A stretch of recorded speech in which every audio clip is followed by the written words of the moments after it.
Hello everyone, this is Kris Keys. Today I'm going to be speaking to you about how to paint purple carnations using inks, a little bit of gouache, and a little bit of watercolors. Alright, so you see this carnation has a dimension of textures. They have these little small lines at the ridge of the flower petals. And so I'm going to be using a variety of brushes. The first one is a medium-sized Japanese calligraphy brush, a watercolor brush by Winsor & Newton, and I'm also going to be using a larger Japanese calligraphy brush with a variety of inks by Liquitex, Dr. P.H. Martins, and Dowler and Rowney. Alright, the next brush that I'm going to be using is a Chinese brush. I picked up this set at the Judaic and Art Museum in Memphis. So you can see up close that the brushes are just a little bit lighter than the Japanese brushes that I used previously. Okay, so I'm using a wet to wet technique, and you can see that I'm already wetting the paper, and also I have just a small bit of ink already in my water, just so I can see where I'm putting the water down on the paper. So I've just dabbed the water down sort of in the shape of the flower, leaving a lot of negative space in between the flowers because I don't want the water to run too much and just look like a blob of color. But I'm starting with the outer images or the outer ridges of the flower. So like I said, those small textured lines that you see, that is what I'm starting to imitate and illustrate first.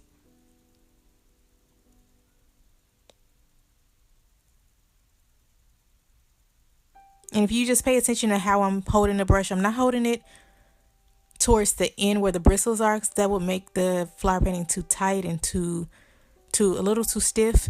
So I'm holding it towards the middle, making it a lot more loose. And if you want it to be even more loose, you can hold it at the very end of the brush. So the looser that you hold the brush, the less control that you have, and the more you really let the magic of the inks and the water mix together and make the flower painting unique. All right, so pretty much we have the base down. I've lightly tried to sketch those small lines, and those lines have run together, creating this beautiful flower. So I'm going to go in more detail so we can really tell that this is not a normal carnation. This is a carnation, a purple carnation with the texture on the ends. And just to get those darker tones, I have dipped my brush. I'm using Liquitex Ink Magenta. That's all I've used for the base of the flower. So to get those darker tones on the ends of the flower petals, I've just lightly, literally a dot of black ink. And I'm using black ink by Yasutamo that I've dipped my brush into mixed with the magenta. So that just gives it more shadows. And if you guys are interested in learning more in depth about how to create shadows with watercolor paints and inks, I definitely suggest taking my online course, and I'll leave everything about the online course in the description box. It will help out a lot. So you can see this flower is coming together. It's starting to get more plump, more of a 3D feel. And that's all with coloring and creating these shadows.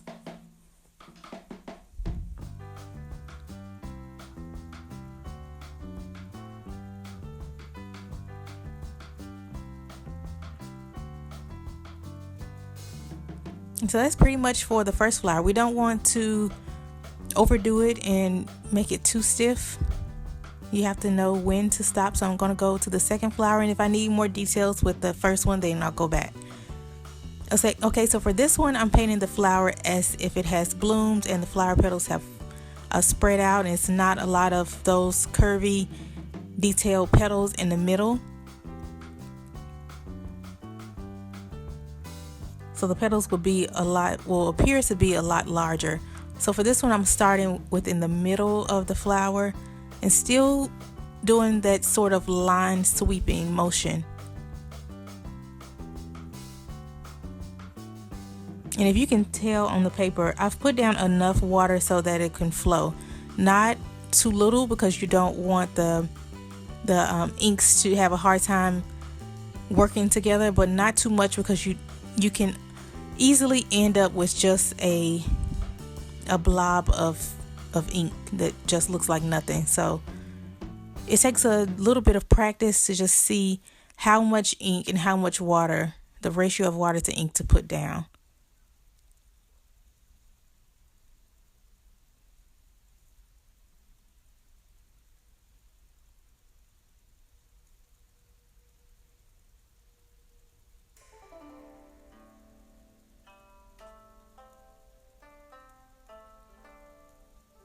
All right, so I am tempted to just leave this flower like this. I'm just going to put a small amount of detail in like I did with the first flower, mixing together magenta with the black.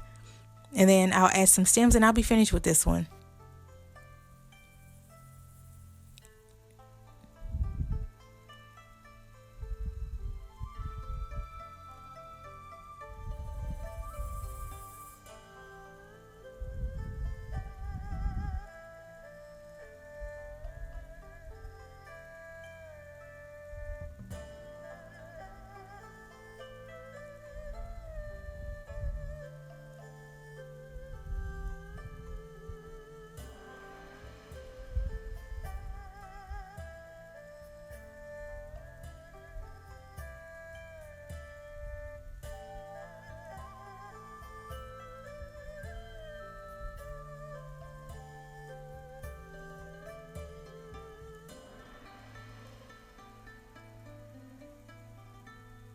Okay, so we have our 2 flowers. We're ready to go on to the 3rd flower. But first we're going to draw the stem and the leaves. And with these carnation flowers, they do have a small bit of leaves, not a lot, but I always like to add leaves to almost all of my flowers. And I always like to just remix flowers. So when you're doing loose flower paintings or any type of abstract flower paintings or any type of abstract painting at all, it's really great to just use your imagination and try to get away from drawing things as exactly as they are. When I would do fashion illustrations a lot, I would always describe it as I'm drawing a woman who is in a world that doesn't exist. So I think of these print designs and flower paintings the same. So for this part, I'm using this smaller Chinese brush. Like I said, the bristles are not as stiff, so you can really get some nice fluidity and brush strokes on the paper. And if you wanted to really go in with small details, you can sort of try to get some water and put the end of the brush bristles at a tip and try to get some nice line drawings. For this color, I'm mixing together Dollar and Roundy's pearlescent watercolors, and I'm mixing it together with black ink.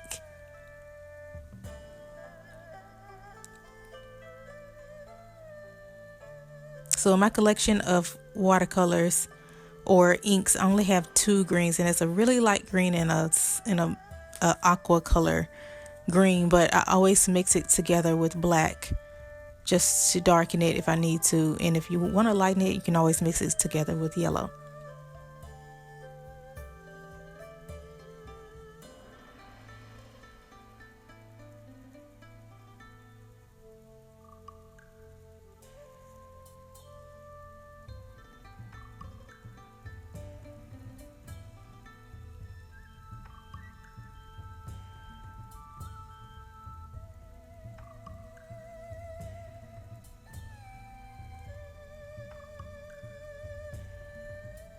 And these smaller Chinese brushes are perfect if you want to paint on the go. You don't have to carry these long brushes. They're just like nice travel size.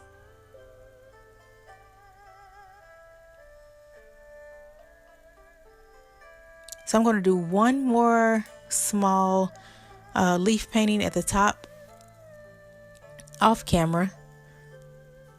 And then the last thing that I'm doing is adding in gouache paint. So if you feel like you have overworked your painting or you did not leave enough negative space, This is just an all-time favorite of mine. I always like to add a little touch of white paint at the end. So where those little ridges on the flower have been covered up by the inks, with the inks running together, white gouache paint will get it done. And my personal preference is Horadam gouache paint. You can use white watercolor paint. You can also use white, if you know those white gel pens, those white calligraphy pens are perfect for this. Some people use white out. Anything that has a white jelly-like consistency, you can use on your watercolor paintings as they dry to just add in that negative space and just tie the whole painting together.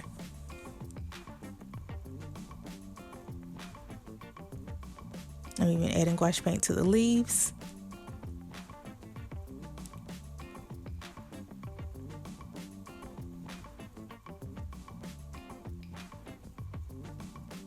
And that is pretty much our finished painting. Like I said, we don't want to overwork it. The painting in the corner, I've sort of overworked it a little bit, but it's okay. We'll roll with it.